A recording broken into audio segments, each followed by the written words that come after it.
Magandang araw po sa inyong lahat. Bali ang ituturo ko po sa inyo ay para maging madali po ang inyong pag-aaral sa English. Na kung saan po ay ang gusto ko po ay makapag-English na rin po agad kayo.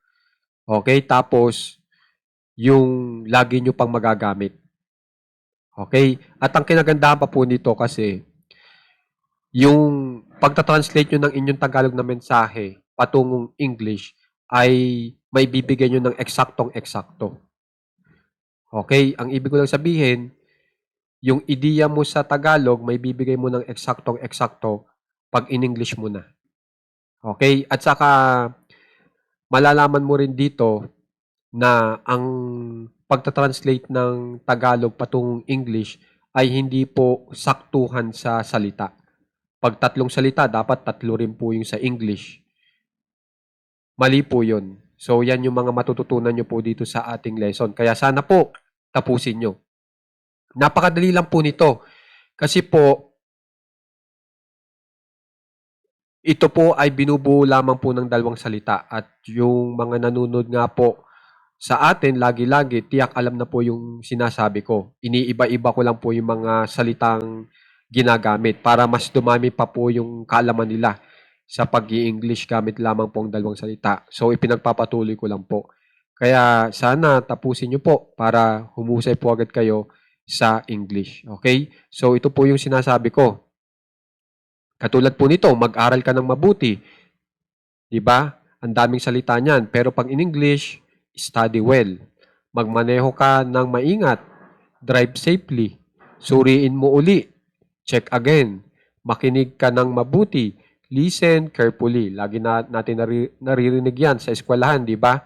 Basahin mo ng malakas. Read aloud. Ganun din. Sa school din yan. Ngumuya ka ng maayos. Chew properly. Yan, pag nakain tayo. Magsulat ka ng maigi. Write neatly. Magsalita ka ng malinaw. Speak clearly. Magtrabaho ka ng mabuti. Work hard. Kumain ka ng mabuti. Eat well. At ang huli, uminom ka ng dahan-dahan. Drink slowly. So ito po ay gamit na mga 2 salita lamang po sa English. Gamit na gamit po yan sa pakikipag-usap. Kaya sana matandaan nyo. Okay? At saka kitang-kita nyo, di ba? Sa Tagalog, napakaraming salita, pero sa English, 2 lang. So, yan din yung mga gusto kong inyong isip. Okay? Para hindi po kayo mag-translate ng Tagalog patungong English na dapat eksaktong-eksakto ang bilang. Di ba?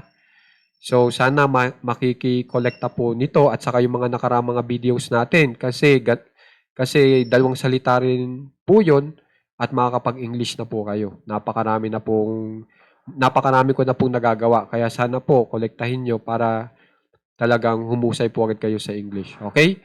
So, sana pag-aralan nyo ng maigi at sana subaybayan nyo po yung mga susunod pa nating mga videos. Okay? Kasi yung mga ginagawa ko po talaga ay yung para makapag-English na rin po agad kayo.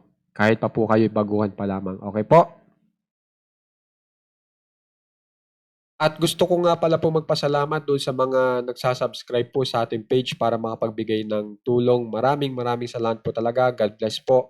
At saka doon po sa mga gusto magbigay ng star na kung saan ay makikita nyo po sa comment section natin itong star ay maraming salamat din po sa magbibigay ng gift. At doon sa gustong tumulong, gamit po ang Shopee. Available po itong ating Shopee affiliate link kung saan ay i-click nyo lang po itong banner natin. Mapapapunta na po kayo doon sa Shopee. At kung bumili man kayo ng item na nasa page natin o sarili ninyong item, makakapagbigay po yan ng komisyon sa ating page. Maaaring piso, 2 o 3. Kaya maraming salamat din po. At saka sana naman po paramihin po natin ang mga members po natin gamit po ang like and share. Maraming salamat po.